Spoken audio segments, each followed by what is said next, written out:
Salve, salve, gente boa! Eu sou o professor Euclides, essa é a Escola Teófilos. Bem-vindos ao nosso canal, mais um vídeo. Hoje nós estamos na derradeira aula, na última aula sobre o ciclo de Jacó. Nós vamos tratar desse reencontro, do retorno de Jacó. Na última aula nós vimos o encontro de Jacó consigo mesmo, o encontro de Jacó com Deus, o encontro de Jacó com o seu eu, com a pacificação da sua vida interior. É muito interessante a interligação destes temas dentro do livro do Gênesis. Então, esta obra ela é muito perspicaz, ela é muito profunda por causa disso, porque nos leva a encarar situações e relações conosco mesmo, com a nossa vida. Bom, o tema da aula de hoje, então, será o retorno de Jacó e o desenrolar desse encontro, em que se encontra com Esaú. Bom, eu quero deixar aqui meu grande agradecimento a todos os meus alunos, a todos os meus amigos, colaboradores do canal. Vocês que fazem isso de maneira anônima, de maneira formal, através de doação bancária, através de Pix, vocês que mantêm o nosso canal, que nos dão a possibilidade de fazer alguns investimentos, de fazer algumas pesquisas um pouco mais, comprar livros e outras coisas mais que a gente precisa, porque a ciência teológica, a ciência bíblica, ela não é estática. Todos os dias alguém está fazendo um estudo, descobrindo um artigo, alguma coisa, e como vocês já devem ter percebido, eu gasto tempo com isso, eu gasto tempo escrevendo as minhas aulas.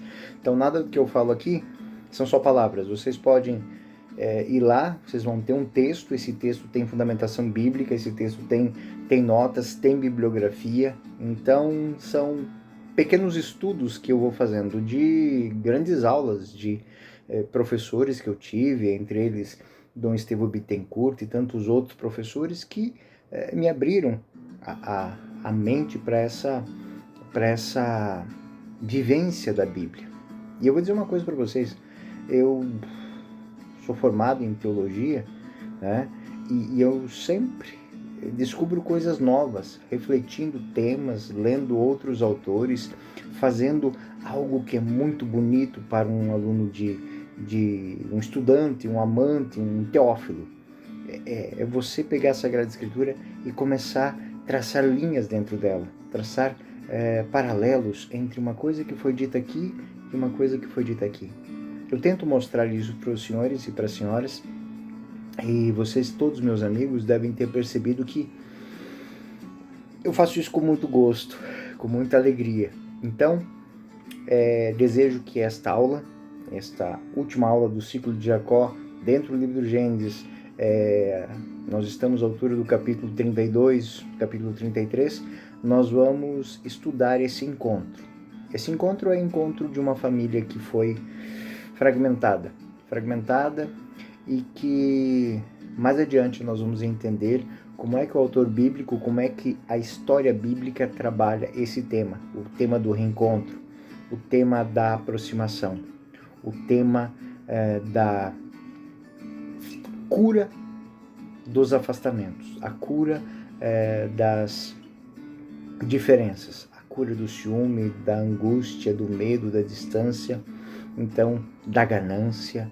Então hoje nós vamos fazer essa finalização do ciclo de Jacó para entrar num ciclo muito interessante, que não é mais o ciclo dos patriarcas, não é mais Abraão, nem Isaac, nem Jacó.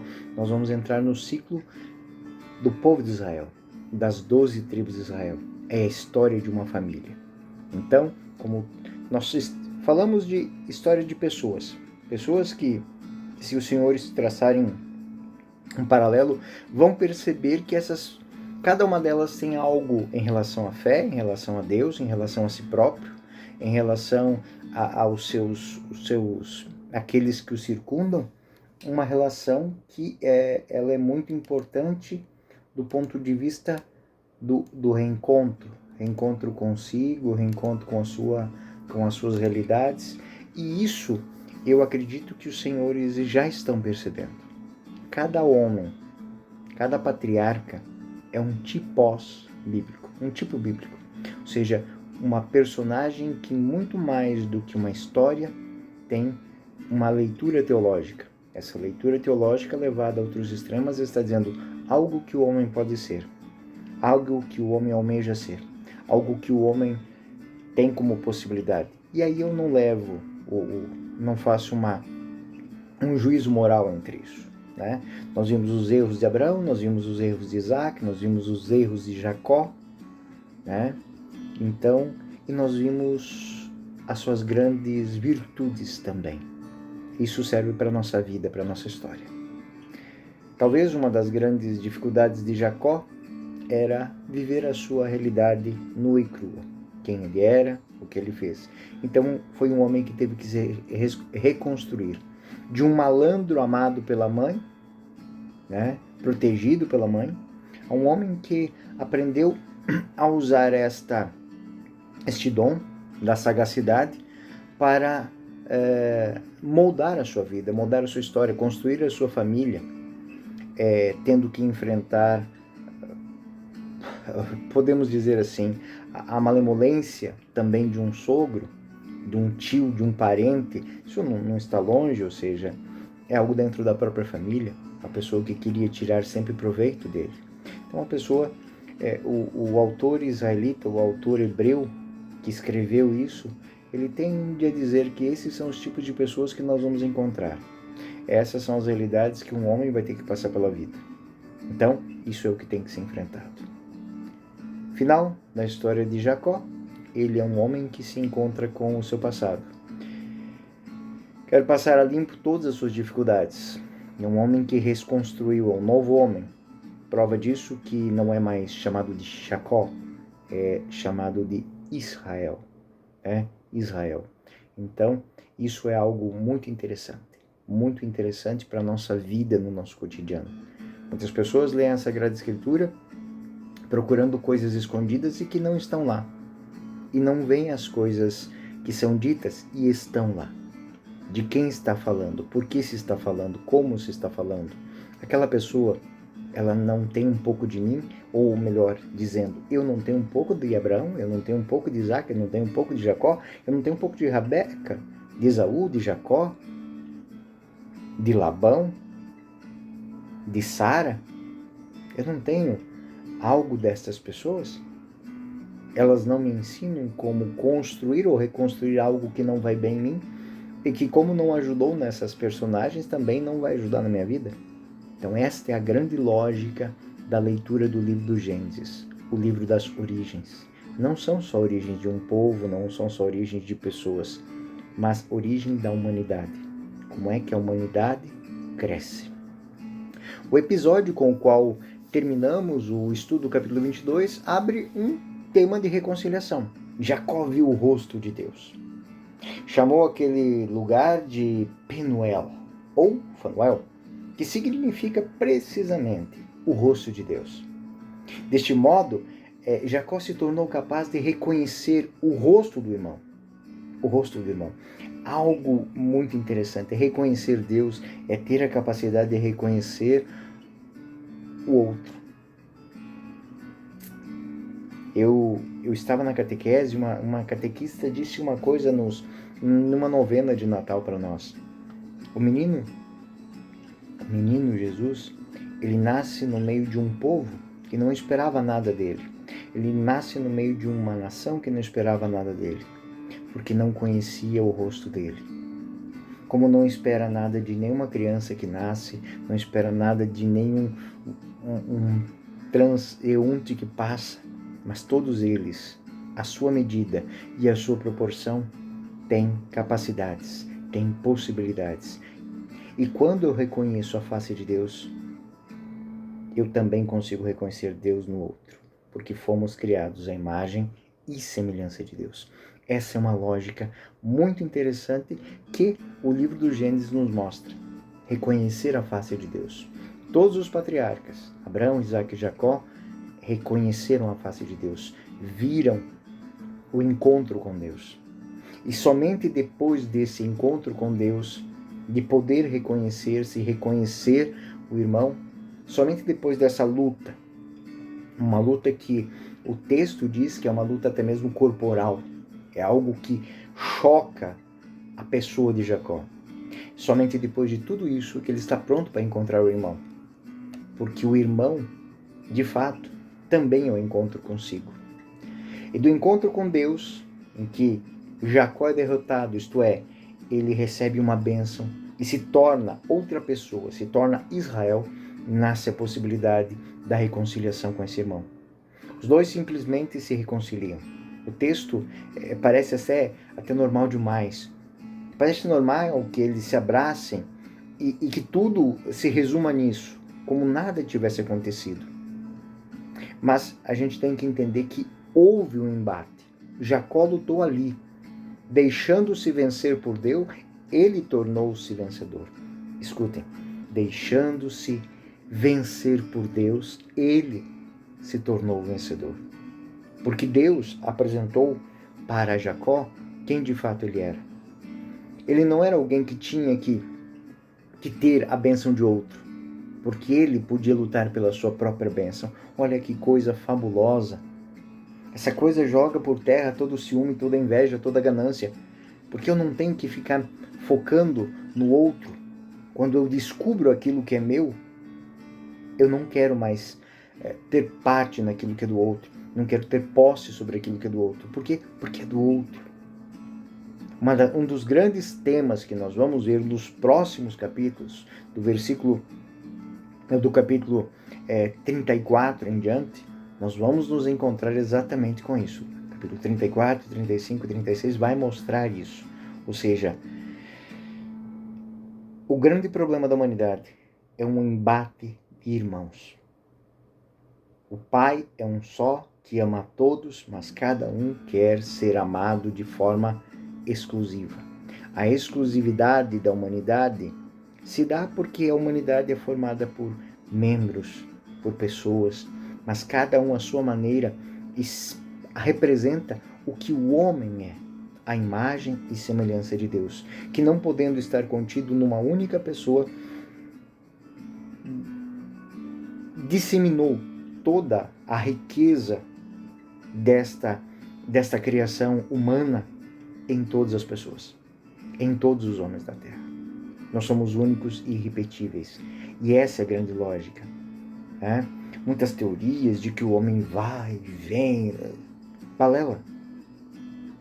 Será que Deus tem limites em criar aquilo que é infinito de possibilidades?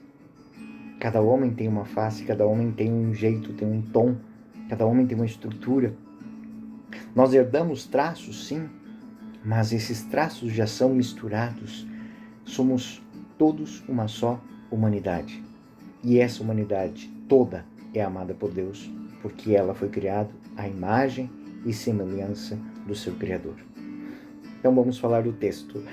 Hoje eu estou meio inspirado. Encontro e reconciliação dos dois irmãos. Jacó levantou os olhos e viu Esaú, Gênesis 33:1, que avançava com 400 homens. Repartiu então os filhos entre Lia e Raquel e as duas servas. Eles são muitos. Lembre-se que Abraão foi para uma guerra com 318 homens. Aqui enfrenta um irmão com 400 homens. Jacó tem medo. O risco é real. Ele não sabe o que esperar. Porque se o irmão chega com más intenções, corre o risco de ser um massacre. Jacó então distribui os filhos em várias ordens. Então ele distribuiu os filhos entre Lia e Raquel e as duas escravas. Gênesis 33, 2 e 3. Colocou a serva com os filhos na frente, depois Lia com os seus e por último Raquel com José. E ele, passando adiante, prostrou-se por terra 7 vezes antes de aproximar do seu irmão. Esse é um rito oriental. Esse rito da prostração na aproximação é um sinal de humildade. É muito interessante que o texto tem essas coisas e a gente não percebe que o texto foi escrito diante de uma cultura. E essa cultura mostra que existem ritos. Hoje também. Nós temos o aperto de mão, nós temos a saudação, nós temos o inclinar da cabeça, nós temos... E outros sinais. Quando a pessoa passa por uma pessoa, tira o chapéu, né? Quando a pessoa passa diante de um local sagrado, ela tira o chapéu. Quando a pessoa chega no local sagrado, ela faz a genuflexão. Nós também temos isso. Então, aqui o texto mostra que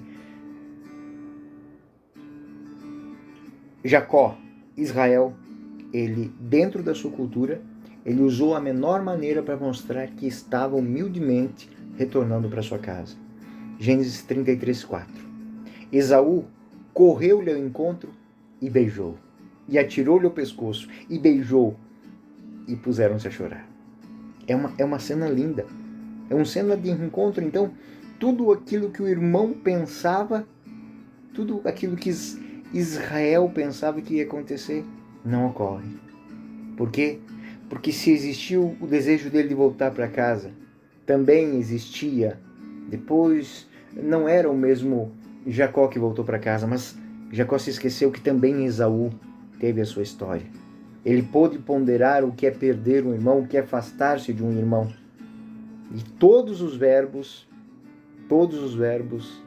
estão no singular. Esaú correu-lhe ao encontro e beijou. Atirou-se ao seu pescoço e beijou. Puseram-se a chorar. E choraram. O único verbo que está no plural. Quer dizer, depois de toda a ação de Esaú, ambos choraram. É a iniciativa do acolhimento de Esaú.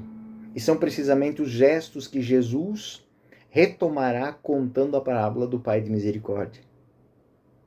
Aqui nós temos aquilo que Jesus encontra no ritual que o Pai misericordioso em Lucas faz. E correndo ao seu encontro, lançou-lhe ao pescoço e beijou. Cobriu-lhe de beijos, o texto de Lucas diz. Aqui não há uma relação de paternidade e filiação. São dois irmãos. É um encontro fraterno. Esaú abraça Jacó e ambos choram. E nesse choro reside a reconciliação. Jacó chora por aquilo que causou o irmão. E o irmão pesa e chora aquilo que causou. Porque ele vê que Isaac e Rebeca perderam os filhos por causa dessa disputa deles. Então não foram só eles que perderam. Era a era do ódio, a era da traição, nesse abraço, nesse choro, nesse beijo, nesse grito. Os dois reconhecem-se não mais inimigos, não mais conflitantes. São irmãos. Eles amadureceram, eles superaram as suas dificuldades, ambos lutaram. O narrador, ele fala apenas de Jacó, mas ambos amadureceram. Gênesis 5. Levantando os olhos, Esaú viu as mulheres e as crianças. Quem são esses que têm contigo? A pergunta dele. Perguntou ele. São, respondeu Jacó, os filhos que aprouve a Deus dar ao teu servo. Novamente, ele não usa a mim, ele usa ao teu servo, dizendo que o irmão é o Senhor. Aproximaram-se então as servas com os filhos e prostraram-se. E Jacó orgulhosamente apresenta toda a sua família. Ele respondeu, eles são os filhos a quem Deus favoreceu o seu servo. Gênesis 37. Lia com seus filhos adiantaram-se por sua vez e prostraram-se. Enfim, José e Raquel prostraram-se também. É uma autêntica procissão. É um rito de apresentação. É um rito de iniciação, de inserção, que marca o orgulho de Jacó, que depois vai apresentar o resto da caravana.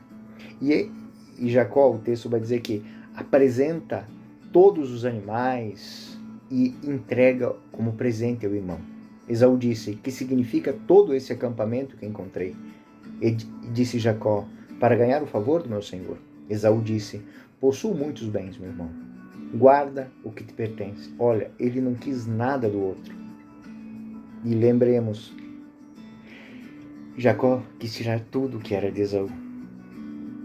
E aí a resposta de Jacó. Ó, te suplico, replicou Jacó, se ganhei teu favor, aceita esse presente de minhas mãos, porque te contemplei como contempla Deus, e me fizesses bom acolhimento. Ele lembra o que aconteceu, ele contemplou Deus, e é por isso que ele reconheceu o irmão. Vocês reconhecem essa palavra, né? É uma linguagem religiosa. Encontrar graça, encontrar-se em presença de Deus, ser agradável aos olhos de Deus, são expressões que são usadas no encontro dos irmãos, mas falando do encontro com Deus, porque o encontro de irmãos é o encontro com Deus. Porque ali, aquela relação que eu falo desde o início do livro do Gênesis, a imagem e semelhança de Deus. Encontrar o outro no amor é encontrar o amor de Deus no outro. E de fato, expressamente, o narrador vai colocar esta palavra na boca de Jacó. Eu vim à tua presença como alguém que entra na presença de Deus. Em hebraico, a palavra presença é muito simples. A palavra simplesmente é a face. A palavra face em hebraico é estar na presença. Quando estou diante de Deus, vendo Deus face a face, estando na presença de Deus. Eles não têm termos abstratos da filosofia, da linguística, não. Jacó viu a face de Deus à noite e agora vê a face do irmão como se fosse a face de Deus, porque ele reconheceu a face de Deus amorosa. E agora, no amor da face do irmão, ele reconhece a mesma face de Deus. Eu digo que, passo a passo, dentro do nosso estudo, a gente vai tendo um encontro com essas coisas que transformam a nossa vida. Quantas pessoas não têm problemas dentro da sua família, dentro do seu círculo de amizades, porque não conseguem olhar e ver no outro amor? Ou melhor, não conseguem olhar para o outro com amor. Como a sociedade seria diferente, como as famílias seriam diferentes, como as comunidades seriam diferentes, se esse olhar de amor estivesse em nós. E quando olhássemos para o outro, encontrássemos o mesmo olhar de amor vindo de lá para cá. Aqui existe uma intuição do Evangelho próprio da Boa Nova, onde nós vamos olhar para Deus face a face, quando reconhecermos na face de Cristo a face de Deus. Essa intuição evangélica. O autor, ele se inspira e consegue dizer muito mais do que era simplesmente difundido na mentalidade daquele tempo. Ele vai muito além, porque lembremos que esse povo vive dentro da lei do talião, olho por olho, dente por dente. O que Jacó fez ao seu irmão é gravíssimo dentro daquela cultura. É o tipo de traição que não se admite de ser feita. Mas ele está dizendo que agora que Israel, Jacó, pode ver no rosto do seu irmão o rosto de Deus. Algo que naquela cultura, algo que naquele povo não se esperava ser visto. É isso que é diferente. Porque naquele encontro de irmãos se encontra algo no Antigo Testamento que não é próprio do Antigo Testamento. É próprio do Evangelho. É por isso que a reconciliação se realiza, porque não foi algo criado pelos homens, algo tratado por normativas de leis, mas algo que vem de dentro, algo que veio do coração. Isso me faz lembrar uma frase de Santo Agostinho que fala que as leis estão escritas para os escravos, porque os homens livres já têm essas leis no próprio coração. Essa é uma norma, é um pensamento muito profundo. É por isso que essa reconciliação que nós vemos aqui, ela é algo diferente. Porque ela não parou no muro das impressões humanas. Ela transcendeu, ela foi além, ela chegou aonde? No limiar da revelação, no limiar do Evangelho. Gênesis 33:11. Aceita o presente que te ofereço, pois Deus cumulou-me de favores e nada me falta. Tanto Jacó insistiu que Esaú aceitou. E aceitou exatamente porque sabia que aquilo era algo verdadeiro. Aquilo não provinha do medo, não provinha de um sentimento de culpa, mas um sentimento amoroso, de algo que é muito profundo. O sentimento de confraternização. Confraternizar, encontro de irmãos. O que é meu é teu, e o que é teu é meu. Na nossa caminhada dentro do Gênesis, todas as vezes que um familiar, um parente se encontrou, um foi para a esquerda e o outro foi para a direita. No nosso último encontro com Labão, a mesma coisa. Você vai para um lado e eu vou para o outro. Aqui não. Aqui há uma entrega. Aqui há de fato um encontro. Aqui há de fato um perdão. Um perdão que os faz um de novo. Lhes torna irmãos. Jacó vai se separar de Esaú. Claro. Esaú disse: partamos e ponhamos-nos a caminho. Eu te precederei. Eu vou à tua frente. Olha, não foram mais um para cada lado. Ponhamos-nos a caminho. Eu te precederei. Eu vou à tua frente. Eu vou à tua frente. Os detalhes nunca devem ser desprezados. Pelo contrário, devemos refinar essa nossa capacidade de ver esses pequenos detalhes, porque aqui tem algo muito bonito. Como disse, diferente do que aconteceu até agora no livro do Gênesis, agora acontece algo totalmente novo, algo que está fora do livro do Gênesis. O irmão segue o passo do irmão. Um vai à frente do outro. Ou seja, os irmãos se reconciliaram e vão viver felizes. Para sempre? Não sei. Mas o narrador bíblico não coloca o fim da história. Ele termina a história dizendo assim: ponhamos-nos a caminhos. Vamos viver a nossa história. Vamos fazer a nossa jornada. O que vai acontecer ao futuro pertence. A nós agora, saiba que eu vou à tua frente e você vem depois de mim. Até porque Esaú é mais velho. Olha a lógica, eu vou à tua frente. Pela lógica, é isso que acontece. Os irmãos mais velhos vão antes dos novos. É uma lógica. Mas a palavra central é isso. Vamos fazer a nossa jornada. Partamos para a nossa caminhada. Façamos aquilo que nosso pai Abraão fez, que nosso pai Isaac fez. Façamos. Vamos caminhar. Agora que todos os velhos rancores se acabaram, vamos andar. Até agora nós estamos parados com medo um do outro, correndo um do outro. Agora vamos fazer aquilo que Deus espera que nós façamos. Vamos nos colocar a caminho. É fácil entender o significado profundo e simbólico que tem debaixo disso tudo. Nunca se perca na reconstrução banal dos episódios. É claro que eles estão longe de casa. Eles estão às margens do rio Iaboque.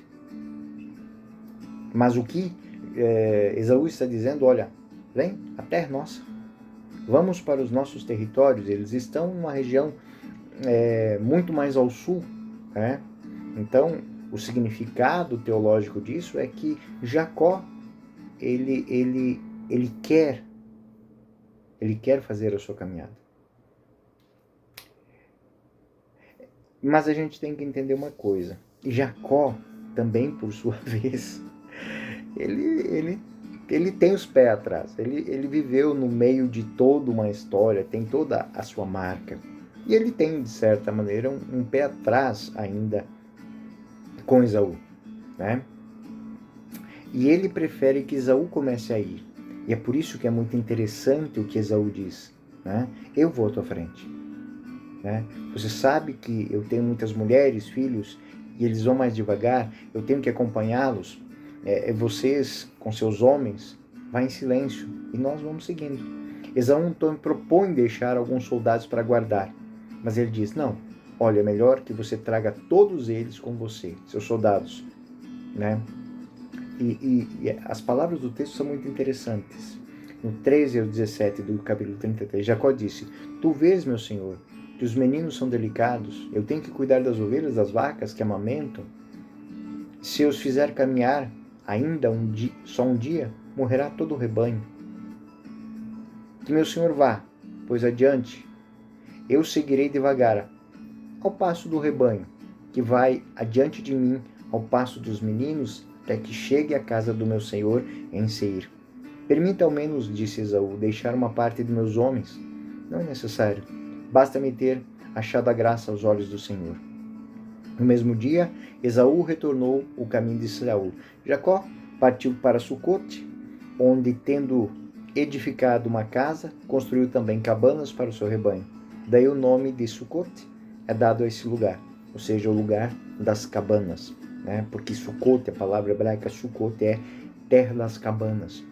O nome de uma aldeia, né? Mas aqui existe uma etimologia. Jacó, ele fez cabanas para os rebanhos, né? E isso é interessante, ou seja, ele fez ali morada. Ele fez morada para os rebanhos.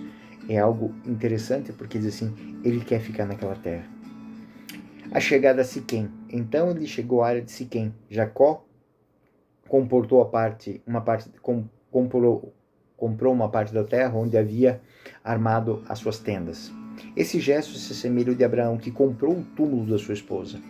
São as primeiras marcas da propriedade da terra. Aquela generosa promessa de Deus é o dom da terra. De fato, enquanto se exige intervenção, econômica, os patriarcas devem comprar lenços, pedaços de terra, se quiserem possuir alguma coisa. O dom não vem de maneira livre e espontânea. É necessário trabalhar por ela. Aqui erguido um altar, que Jacó chama de Elohel Israel, ou seja, o Elohim Israel, Deus de Israel. Aqui no narrador, ele, antes de concluir a história de Jacó, no capítulo 35, ele vai inserir um bloco, estrangeiro, que ele havia construído mais ou menos no início. A história de Jacó começou no capítulo 25, depois que o autor inseriu o capítulo 26. Então, parece que existe um intervalo nessa história. É uma história estranha, até um pouco difícil, É de outra época, provavelmente de outra situação histórica, É a história da conquista de Siquém, que se tornará uma cidade israelita muito importante e até mesmo o local de um santuário. Será a área do grande pacto de equalização das tribos de Israel. Aqui, na região de Siquém, vai habitar Jacó com as 12 tribos. Mas isso após o retorno do Egito, séculos e séculos depois. Gênesis 33, 18. De volta para Pad Aram, Jacó chegou sem contratempos à cidade de Siquém, na terra de Canaã, e acampou diante da cidade. Comprou por 100 moedas de prata dos filhos de Emor, pai de Siquém, o pedaço de terra onde havia armado sua tenda. Levantou ali um altar, o qual chamou de Deus Israel, Elohim Israel. Agora Siquém é um nome pessoal, filho de Camor. Camor significa burro. Não é de todo ofensivo, Mas como Leia significava vaca e Raquel significava ovelha, Camor significa burro. São histórias que vão remontar àquela tradição antiga. São os povos do burro, porque eram povos totemistas que tinham uma origem comum e davam isso a um animal. Os povos ligados ao animal, de alguma forma, se torna um totem da família. Ou seja, é um texto para dizer que eram o clã do burro, O clã do burro, a raça, o clã. Então, os filhos de Leia poderiam ser do clã da vaca, os de Raquel do clã da ovelha. Mas não é bem isso, porque, como disse, é um texto muito antigo que foi inserido.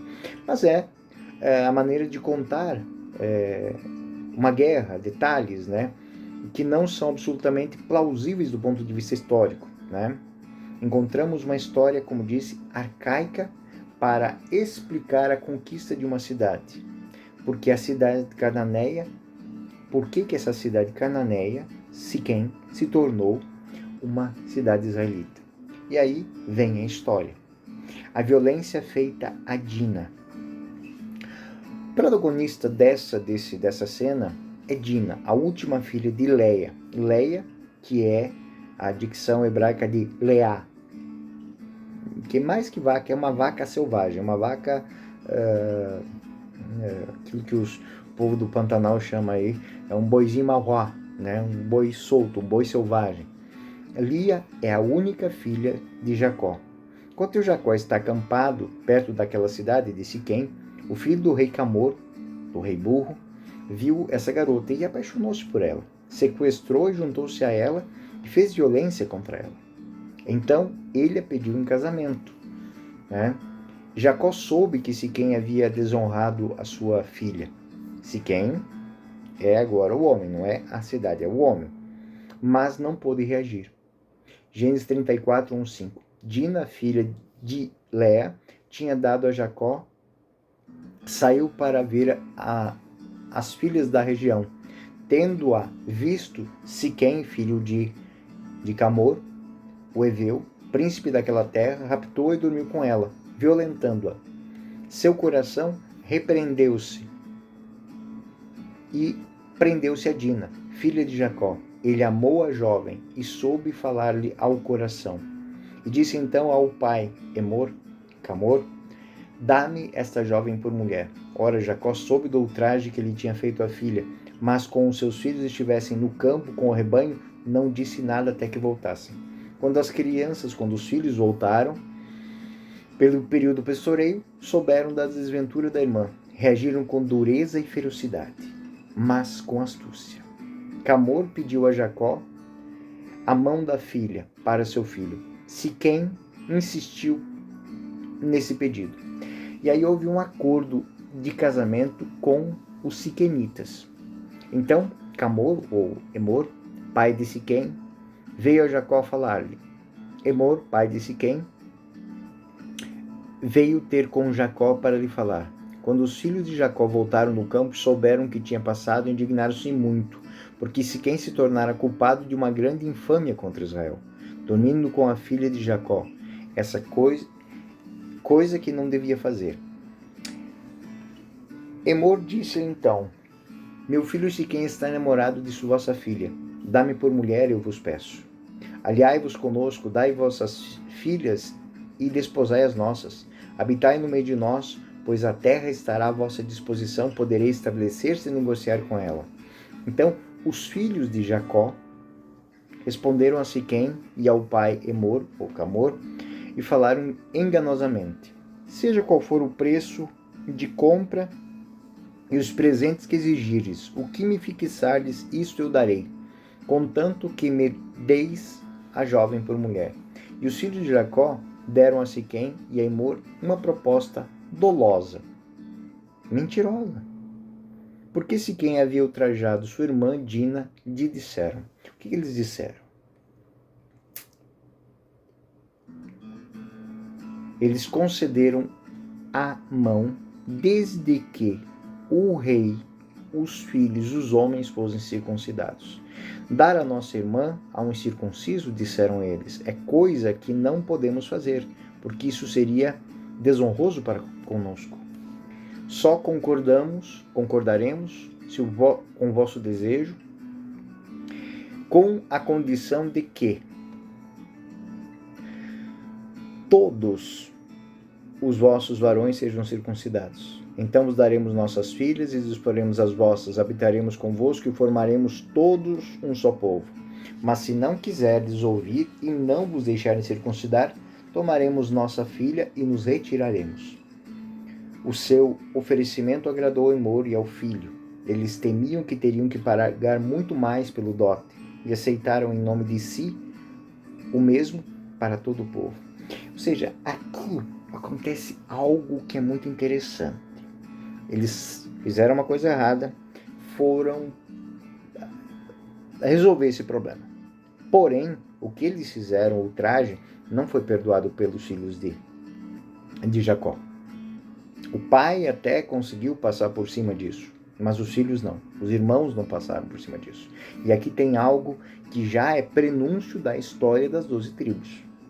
Ou seja, a maneira como que eles resolvem certos problemas são muito mais sagacidade do que poder. É muito mais a inteligência do que de fato. O que eles fizeram? Bom,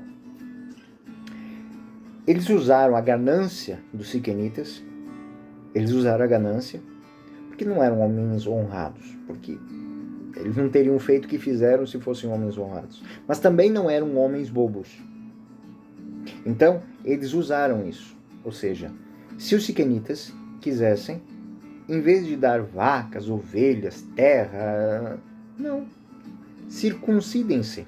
Porque nós não podemos dar ao nosso irmão. O que é circuncisão? Circuncisão é o ato de fazer tirar o prepúcio, né, do membro masculino, e é um sinal de aliança. Só que isso, entre os judeus, ele é feito quando a criança é pequenininha. A mãe cuida, né? Isso feito num homem adulto não é uma coisa simples. Levando-se em conta que estão no meio do deserto, não falta água, não tem muitos conhecimentos de higiene. Possivelmente, esse tipo de procedimento deve ter causado, aliás, o texto vai dizer que causou muito sofrimento naqueles homens. Mas era um sofrimento que era mais barato do que vacas, ovelhas e burros. Então, os irmãos, eles jogam com isso. Eles jogam com a ganância destes homens. Né? Eles achavam que iam pagar muito? Não. O que eles pediram foi a circuncisão. E nós vamos fazer. Não só o rei, os seus filhos, mas todo o povo. E o jovem não tardou em fazer o que se pedia, porque estava namorada com o filho de Jacó. Era o homem mais considerado da família. Emor e seu filho foram à porta da cidade e disseram a seus concidadãos: estes homens são pacíficos conosco. Fiquem eles na terra e possam aí circular. A região é bastante espaçosa para eles e para nós, tanto para a direita como para a esquerda. Desposemos suas filhas e eles desposarão as nossas. Mas eles só consentem ficar conosco de modo que faremos todos um só povo, com a condição de que todos os nossos varões sejam circuncidados, como o são eles mesmos. Com isso, seus rebanhos, seus bens e todos os seus animais, tudo não será nosso. Aceitemos, pois, as condições a fim de que se estabeleçam entre nós. Todos os que passaram pela porta da cidade deixaram-se convencer por Camor e Siquém. Seu filho e todos os varões foram circuncidados, mas aí que encontra o problema. Isso tudo fazia parte de um plano de Simeão e de Levi. Era um plano de vingança. Essa operação produziu algumas infecções. E produziu uma febre, um mal-estar em todos os homens. Imagine, o homem com o seu membro cortado, infeccionado. Eles não podiam caminhar, ficaram indispostos, ficaram de cama. No terceiro dia, Gênesis 34, 25 e 26. Estando todos ainda doentes, os filhos de Jacó, Simeão e Levi, irmãos de Dina, tomado cada um sua espada, entraram na cidade, que nada desconfiava, e mataram todos os varões. Passaram a fio de espada também Emor e Siquém, seu filho. Tiraram Dina da casa de Siquém e se foram. Os outros filhos ajudaram, saquearam e sequestraram tudo o que podiam. Gênesis 34, 27, 29. Os filhos de Jacó caíram impetuosamente sobre os mortos e assolaram a cidade, porque haviam ultrajado a sua irmã. Tomaram suas ovelhas, seus bois, seus jumentos e tudo que havia na cidade e nos campos, e levaram como espólio todos os seus bens, seus filhos, suas mulheres e tudo que encontraram em suas casas. Jacó protestou finalmente. Tudo isso aconteceu e Jacó não disse nada. Jacó disse a Simeão e Levi: vós me lançastes na confusão que me tornastes, odioso aos habitantes dessa terra, aos cananeus e aos ferezeus. Só tenho comigo alguns homens, e quando toda essa gente se congregar contra mim para me ferir, perecerei com minha família. E eles responderam: porventura deveríamos deixarem tratar nossa irmã como uma prostituta? Provavelmente havia um desejo de se vingar, uma violência cometida contra uma mulher. Porém, isso também não foi apenas uma vingança. Foi também um desejo de vencerem, um desejo de se apropriarem daquela terra. E isso fazia parte de uma memória antiga, uma memória para dizer como Israel conquistou a terra de Siquém. Ou seja, como é que a conquista, o que justificou Siquém ser tomada por Israel, né? E aqui eu gostaria que os senhores entendessem uma coisa. Lembrem-se disso. Existem leis próprias, existem culturas próprias neste tempo. Não existe a nossa moral cristã sendo aplicada aqui. Existe a lei que rege essas tribos, é a lei do talião. E o que eles fizeram embasados nisso.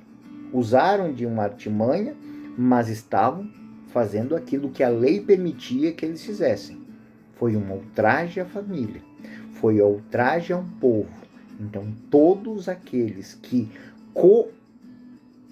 concordaram com isso, porque no momento em que todos eles se circuncidaram, eles fizeram parte daquele pacto. E é isso que, é esta lógica que está aqui. A família, o narrador, ele não apresenta a família de Jacó como um modelo de virtude. Nós vamos ver isso na história de José, na história das 12 tribos, né?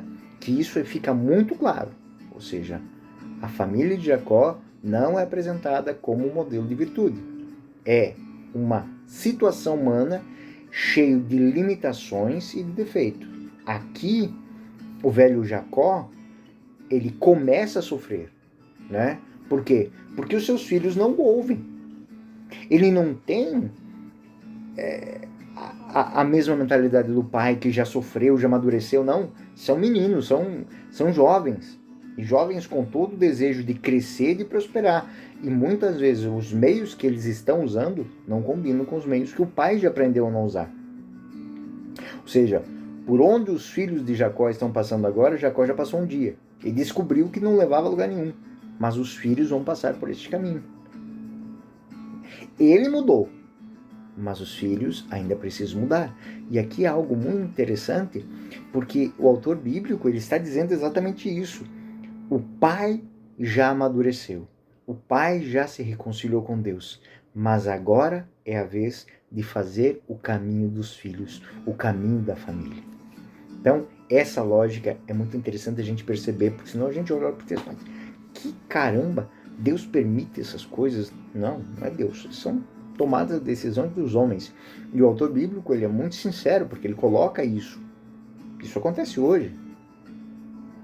Guerras, o que justifica uma guerra? Nada, mas alguém vai usar alguma coisa para justificar.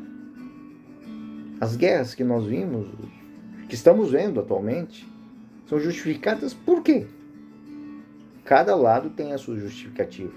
E podem ter certeza que cada um dos lados fez tudo para que aquela guerra acontecesse. Podem ter certeza. Ambos os lados têm culpa naquela guerra. Então, essa é a lógica que o texto do autor bíblico quer ensinar. Que se de um lado houve uma afronta, houve um ultraje a uma família, do outro lado houve o desejo de uma vingança e o desejo também da usurpação dos bens dos outros. E lembremos que se aquilo não tivesse ocorrido, se o primeiro ato não tivesse ocorrido, o segundo possivelmente também não teria. Então, causa e efeito. O capítulo, o primeiro a primeira marcação do capítulo 35, então nós saímos do capítulo 34, que conta o traje a Dina, e o capítulo 35 vai mostrar, então, que Jacó começa a dominar aquela terra, começa a dar um rosto para aquela terra onde ele está vivendo. Né? No capítulo 25, diferente do capítulo 24, que é um texto muito antigo que conta por que Israel tomou a região de Siquém, o capítulo 35, diferente disso, é um capítulo que foi escrito por um autor sacerdotal, e ele está ligado a um rito. A primeira cena desse capítulo 35, ele envolve o enterro dos ídolos, ou seja, dos ídolos que estavam em Betel, que era outra cidade santuário. Deus disse a Jacó, sobe a Betel e fica aí. E levanta um altar nesse lugar ao Deus que se manifestou a ti. Deus, Israel, Deus, a face de Deus, Deus de Israel. Quando fugias diante do teu irmão Esaú, Jacó disse à sua família e à sua gente, tirai do meio de vós todos os deuses estrangeiros, purificai-vos, mudai vossos vestidos. Vamos subir a Betel, onde levantarei um altar ao Deus que me ouviu no dia de minha aflição e que esteve comigo durante minha viagem. Entregaram a Jacó todos os deuses estrangeiros. Imagine, todo aquele povo de Siquém trouxe consigo seus patozinhos, trouxe as suas imagens, seus ídolos. Jacó pegou tudo aquilo, assim como os brincos que traziam nas orelhas, e enterrou debaixo de um terebinto perto de Siquém, ou seja, de uma árvore. Após uma boa limpeza em toda a sua tribo, evidentemente ainda havia muitos objetos dos ritos estrangeiros. Tudo está enterrado. Esse gesto é um gesto simbólico que deve servir, por exemplo. Isso serve como uma explicação moral. Aqui dizer que todos esses objetos, amuletos, devem ser enterrados e eliminados, dá a eles um sentido negativo. Aí o capítulo 35 continua, versículos 5 a 9. Partindo eles dali, Deus semeou o pânico nas cidades circunvizinhas, de sorte que não perseguiam os filhos de Jacó. Chegou, portanto, Jacó com toda a sua gente em Luza, a terra de Canaã, hoje Betel. Levantou ali o altar e deu o nome do lugar de El Betel, porque ali Deus aparecera quando fugira de seu irmão. Foi então que morreu Débora, ama de Rebeca, e foi sepultada ao pé de Betel, debaixo de um carvalho, ao qual se chamou o carvalho do choro, do pranto. Quando Jacó voltou a Harã, Deus apareceu-lhe novamente e o abençoou, ou seja, foi feita a purificação. Foi feito aquilo que Deus disse. Então, nós temos uma nova aparição de Deus a Jacó. E ela, narrada dentro do capítulo 25, ela tem um estilo muito severo, muito solene. Jacó em Betel, ele vê essa presença de Deus. Jacó 35:10. Teu nome, disse-lhe ele, é Jacó. Tu não te chamarás assim, mas chamará Israel. Chamo-te Israel. Há uma grande diferença entre a história da luta noturna e essa formulação simples, porque parece que está dizendo a mesma coisa, é que são autores diferentes, com estilos diferentes, mas que querem transmitir a mesma ideia. Foi assim que Israel se chamou. Né? Gênesis 34, 11 e 12. Deus diz, eu sou o Deus Todo-Poderoso, se fecundo, multiplica-te, de ti nascerão um povo e uma assembléia de povos, e de teus rins sairão reis. A terra que dei a Abraão e Isaque, darei a ti e a tua posteridade. É uma renovação da promessa. É por isso que a palavra Israel, promessa feita a Abraão e Isaque, agora também é feita a Jacó. Ele deixa de ser um usurpador e passa a ser o portentor de uma bênção.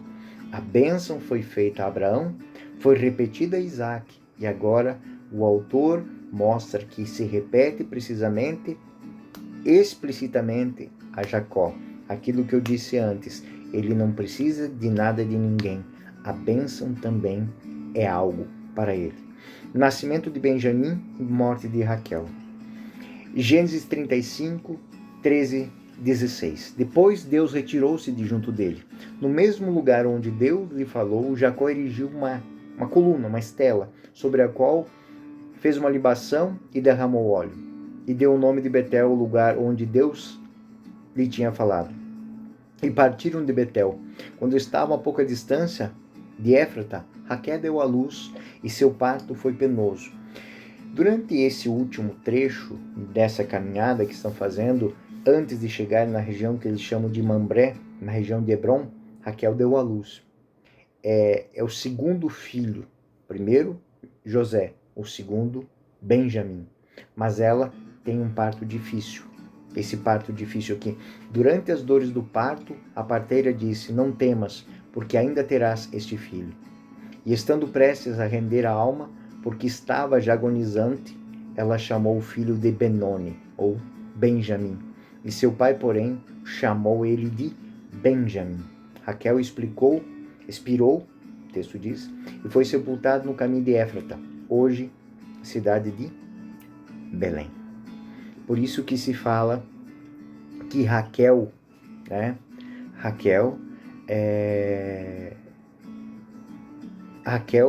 chora pelos filhos que já não vê. Lembra do que aconteceu? É porque em Belém, em Éfrata, foi sepultada Raquel. Jacó, ele erigiu uma estela sobre esse túmulo, a estela do túmulo de Raquel, que existe até hoje. Olha que legal, porque depois vocês olhem no texto que está no anexo, porque eu fiz questão de fazer uma pesquisa, e colocar. O local se chama até hoje de Kever Raquel, ou seja, o túmulo de Raquel, a coluna de Raquel. E quem vai dentro do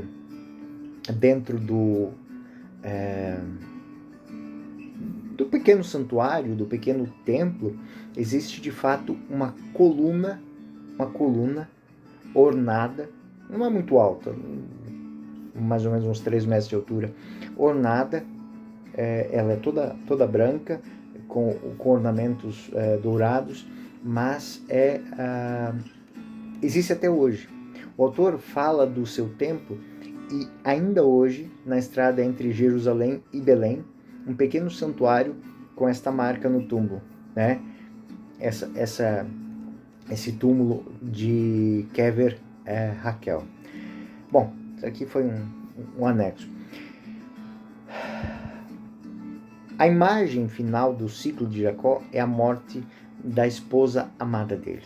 É o drama final que precisamente vai estar ligado à morte num parto. A vida e a morte vão encontrar Benjamim, se tornará um elemento do ciclo seguinte. José é o primeiro filho, Benjamim é o último. E quando Esaú e Jacó se encontraram, e quando os irmãos vão separar José e Benjamim, instaura-se o caos dentro da família. Então, exatamente isso aqui. É muito importante a cena agora com a cena que vem depois.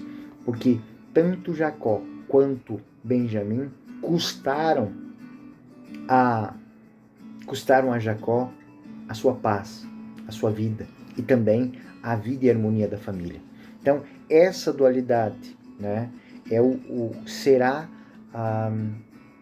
a marca desse ciclo de José que nós vamos ver à frente. A vida através da morte. Quando todo mundo achou que José estava morto, ele vem à vida. Então, é muito, muito interessante. Gênesis 35, 21 e 28 vão mostrar que foi durante essa estada nessa região que Rúben foi dormir com Bala, concubina de seu pai. Então, aqui é outra coisa, como disse, essa família não é assim um exemplo de família. Os filhos de Jacó foram o número de 12,